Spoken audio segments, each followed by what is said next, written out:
Meus queridos, como prometido no vídeo de ontem, eu vou falar sobre a terceira empresa que eu estou de olho, que é o Banco ABC. E eu disse para vocês que faria sentido a gente fazer um vídeo específico sobre o Banco ABC para eu te dar um panorama geral sobre o que é o banco, o porquê que eu estou de olho nele e fazer as nossas projeções. Lembrando que o resultado do banco vai sair dia 7/5. Então, as análises que a gente está fazendo aqui agora e tudo que eu estou te mostrando são as análises do último relatório que a gente tem, que é do quarto trimestre de 2025. No dia 7/5, quando sair o resultado, eu vou gravar o vídeo, provavelmente vai sair no dia 8/5 aí o resultado para vocês. Então você vai ter a análise fresquinha do Banco ABC, inclusive pra gente confirmar as nossas teses ou não. Então eu comecei a olhar o Banco ABC com outros olhos quando ele apareceu aqui no ranking das 20 empresas mais descontadas com maior eficiência que tem aqui no ranking da Ward. A gente já separou aqui por seguradoras e bancos, e aqui na parte de bancos você conseguiu perceber aqui que Banco ABC está em primeiro lugar. Se a gente limpa os filtros aqui, e aí a gente tira qualquer tipo de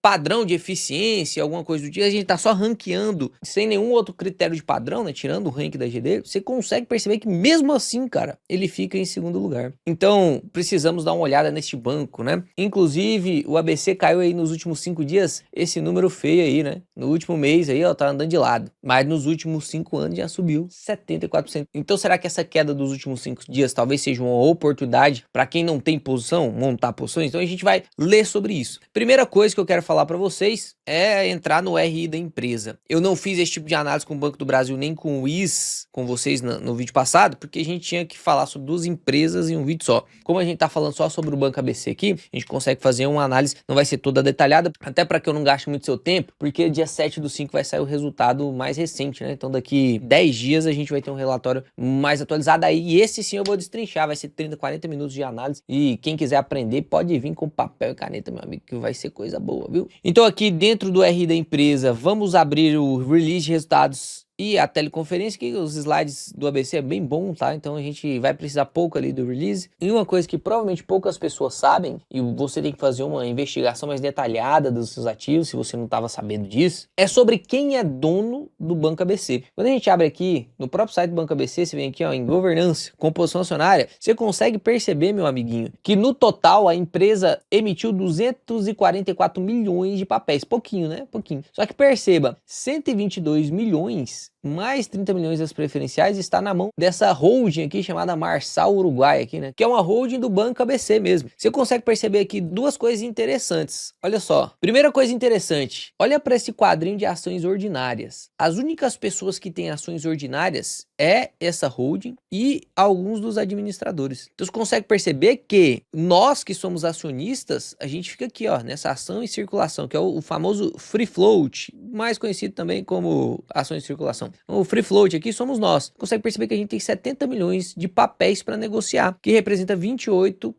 dos papéis totais do Banco ABC, e a gente só tem direito às preferenciais. Ou seja, é uma empresa que você não tem como e nunca terá direito a voto, porque você não consegue comprar Banco ABC 3. Você digita aí, ó, Banco ABC 3. Não tem liquidez. Você consegue perceber? Não tem liquidez, você não consegue negociar. Então o único ticker negociável é o ABCB4, beleza? Então aqui a gente tem ações preferenciais. Isso é uma coisa que você tem que analisar, porque preste atenção. Você sabe o que é essa holding? Você tem ideia do que é essa holding? Ah, Léo, eu tô vendo aqui uma empresa, né? Então, controle privado. E aí, se você for investigar mais detalhadamente sobre a instituição chamada Bank ABC, porque aqui você vê essa imagem grandona do Banco ABC aqui, né? A logo, ABC Brasil, você pensa que é uma empresa brasileira. Mas não, esse controle aqui, que fica nessa holding, que é da instituição Bank ABC, ela é controlada por dois governos, o governo do Líbano e o governo do Kuwait. E só por ser por dois governos, você já sabe que é, então, um controle basicamente estatal. É um estado que controla a empresa. Então, o banco, ele é estatal. Tipo o Banco do Brasil, Léo? Tipo o Banco do Brasil. O Banco do Brasil tem um governo brasileiro tomando conta das ações, ação de parte majoritária do banco. Então, grande parte das ações, né,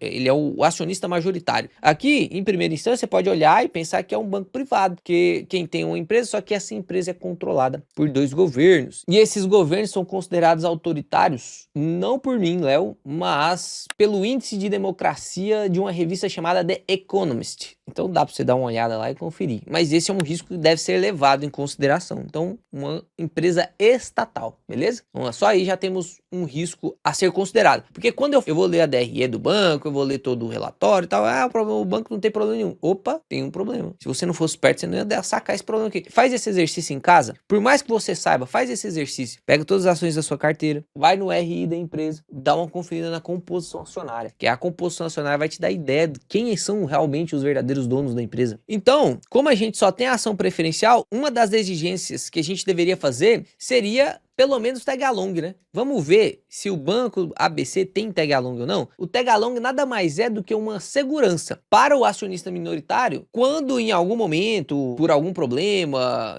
ou mesmo sem problema nenhum, a parte majoritária, que no caso aqui é aquela holding, decidir vender os papéis. Então, por exemplo, vamos supor que você confia na empresa no modelo societário que ela está hoje. Aí o controlador fala assim, não, eu quero vender minhas ações, eu vou vender a R$ 25.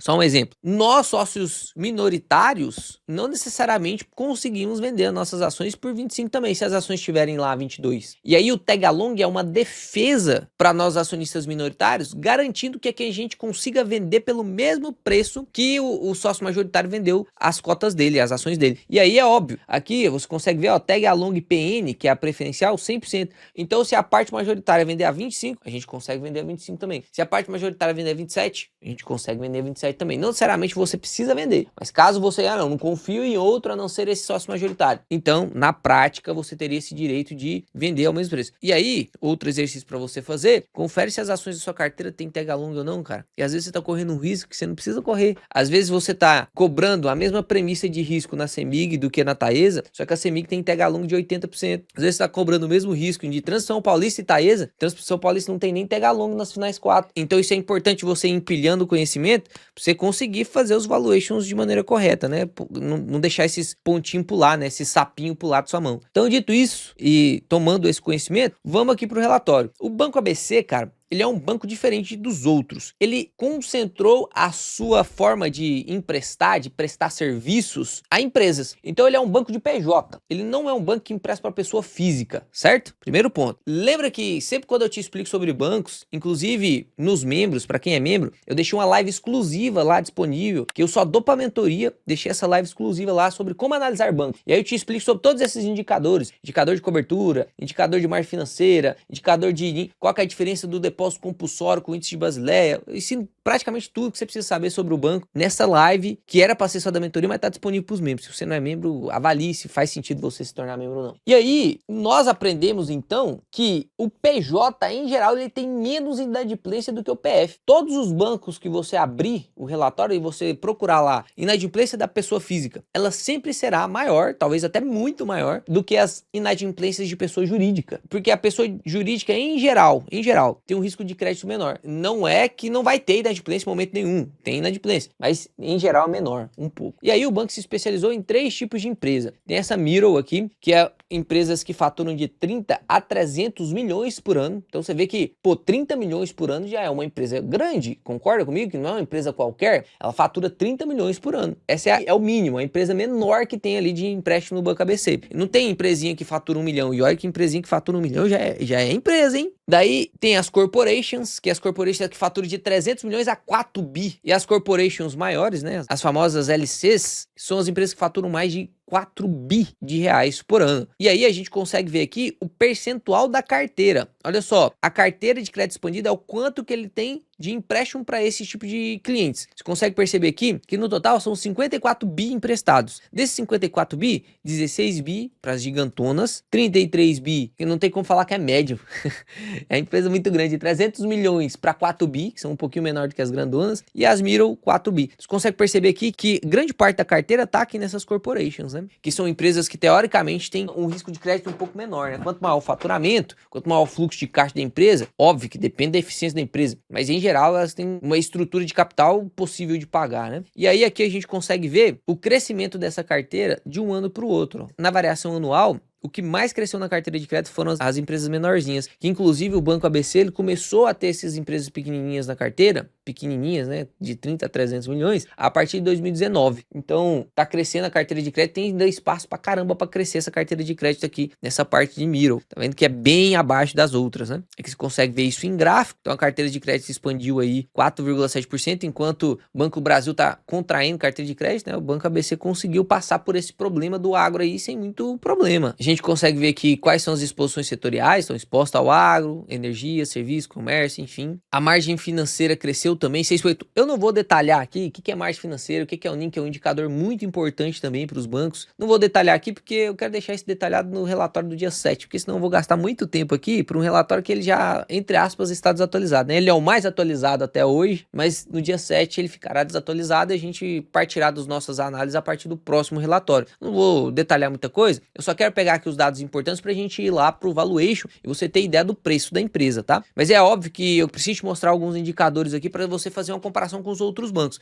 Esses dias para trás a gente fez o valuation do Banco do Brasil, não foi verdade? Tanto que eu vendi uma put a mais ou menos 22,50, não foi? Então, é importante que você saiba e consiga comparar o Banco ABC com o Banco do Brasil para você ver o que faz mais sentido nesse momento. Porque se os dois estiverem com margem, ou eu tenho que ir para aquele que é mais seguro, ou eu tenho que ir por aquele que tem mais margem. Então, vamos dar uma olhada aqui, ó. Olha só, aqui a gente tem um saldo de provisão, que é aquele famoso PDD, né? O quanto que o banco tem que abster do seu lucro para guardar, para talvez ter alguma inadimplência, porque agora com o Basileia 3 que foi lançado, antes no Basileia 2, primeiro ficava inadimplente, depois eu provisionava. Então o lucro do banco ficava alto até ter inadimplência. Agora, com o Basileia 3, mudou. Eu tenho que provisionar antes da inadimplência. Então o lucro do banco já cai antes da inadimplência acontecer. Às vezes passa 3 meses sem inadimplência, mas eu tenho que ficar provisionando. Ou seja, ficou mais difícil para as instituições financeiras reportarem lucros absurdos. Por isso que o Banco Itaú é tão bom, né? Porque mesmo com isso, o banco está subindo lucro aí a riveria. Qual que é o problema do Banco Itaú que a gente não tem na carteira? É a tal da margem. Então aqui você consegue perceber que eles precisaram subir um pouquinho aqui a provisão, né? De 2,1 para 2,4, mesmo sem ter inadimplência. Olha que doideira. A inadimplência diminuiu, ó. Então mesmo diminuindo a inadimplência, eu ainda tive que aumentar a provisão. Porque agora a provisão não é mais sobre o que é inadimplido. Não é mais sobre o que é depois de já ter consagrado, né, a inadimplência, mas sim antes, né, é anterior à inadimplência. Então a gente teve redução de lucro aqui por conta dessa provisão, mesmo sem ter inadimplência, coisa que pode ser revertida no futuro, né? Então se não tiver inadimplência, essas provisões podem depois entrar no balanço novamente. Então Basileia 3 agora dividiu os clientes que podem ser devedores em estágios. Então tem o estágio 1, 2 e o 3, e a partir do estágio 2 e 3 você já tem que provisionar. É porque, na verdade, desde o estágio 1 você já tem que provisionar. Essa aula eu dou lá dentro dos membros também, você vai entender, é bem legal. Só que aí tem por percentual, né? Então estágio 1 você provisiona menos, estágio 2 você provisiona mais, estágio 3 é 80%. Então você consegue ver ali as provisões para os estágios, né? Outro indicador importante, esse aqui, ó, índice de eficiência. Isso é importante nos bancos, tá? Importante. Pasmem, mas um dos bancos mais eficientes é o Banco do Brasil, sabia? Um dos bancos mais eficientes é o Banco do Brasil. Aqui a gente tem 39,2% de índice de eficiência. Isso quer dizer que é ruim, Léo? Que quanto maior o índice de eficiência, melhor? Não. Aqui mesmo ele já diz o que é esse índice de eficiência. É despesa sobre receita. Então, quanto menor, melhor. O do Banco do Brasil é 22 e pouco. Ou seja, ele gasta das receitas dele 22% com despesas operacionais. O pagamento dos funcionários, a parte toda operacional, né?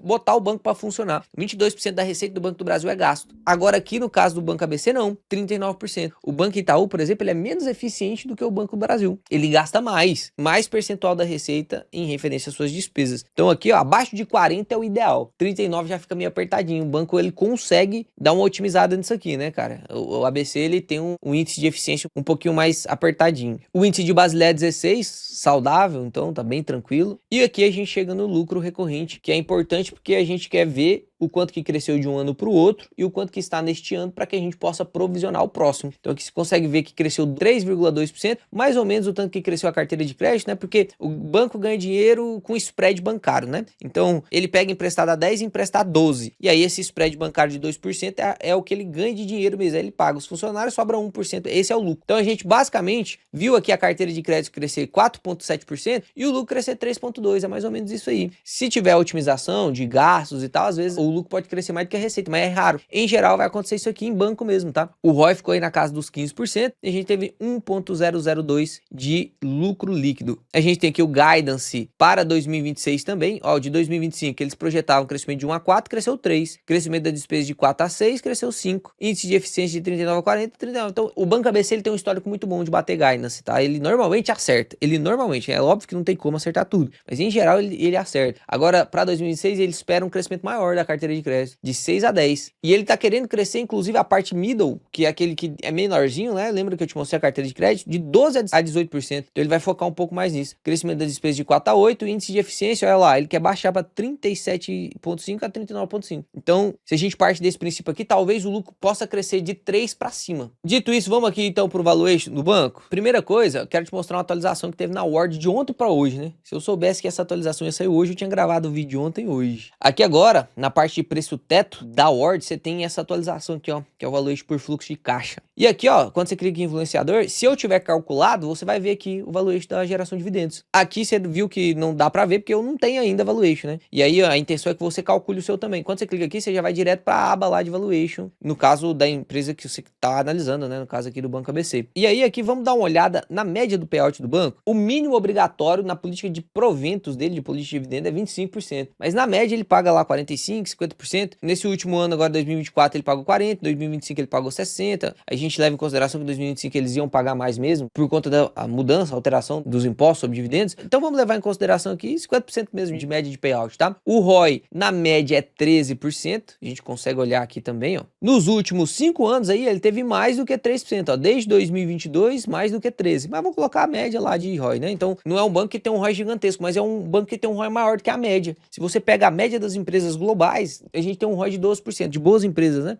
Tá acima da média. Então eu coloquei aqui 13%, já deu para nós aqui uma taxa esperada de 6,5%. Então essa taxa esperada de crescimento, teoricamente seria o máximo que eu posso esperar que ele cresça. Teoricamente, né? Aqui olhando quantitativamente para esses indicadores e essas premissas. Essa aqui é a forma que o Peter Lynch faz essas projeções. A taxa de desconto é o quanto que eu quero de desconto. Lembra que a gente falou na aula passada, quanto mais risco tem, mais taxa de desconto eu quero? Lembra que no Banco do Brasil a gente exigiu 20%? Quanto que a gente deveria exigir no Banco ABC? Também é estatal, é um banco muito menor, olha o market cap dele, muito menor. O Banco do Brasil, vamos dar uma olhada aqui no tamanho do Banco do Brasil hoje? Ó, o Banco ABC tem uma liquidez média diária de 16 milhões por dia, não é uma liquidez baixa, você vai conseguir movimentar tranquilamente suas ações, né? A gente não é tão grande assim para movimentar, mas em comparação com o Banco do Brasil, que não tem nem comparação, a liquidez média diária dele é de 600 milhões por dia. E olha o tamanhozinho do Banco do Brasil, olha o tamanhozinho, market cap de 130 bi, enquanto o Banco ABC tem 6,8 bi de market cap. Então, em market cap, quantas vezes o Banco do Brasil tem 130 bi, é maior do que o Banco ABC lá? Quase 20 vezes. Então, sim, a gente tem que considerar uma taxa de desconto um pouco maior no Banco ABC mesmo, ou pelo menos o mesmo tanto do Banco do Brasil. Se você sente menos risco no Banco ABC do que no Banco do Brasil, pelo menos cobre o mesmo tanto, porque o risco é diferente aqui no caso, no quesito do tamanho, enfim, e ele também é um banco estatal, né? Então a gente também precisa exigir uma taxa de desconto mais alta. Aí a Ward já pegou aqui o lucro líquido, né? Então aquele 1 bi aqui, ó, 1 bi.002 já tá aqui, e aí a gente vai provisionar os próximos, né? Aqui você pode literalmente projetar o tanto que você quer que cresça. A gente viu lá que a gente poderia projetar aqui até uns 5, 6% devido ao guidance dele de expansão da carteira até 7,2.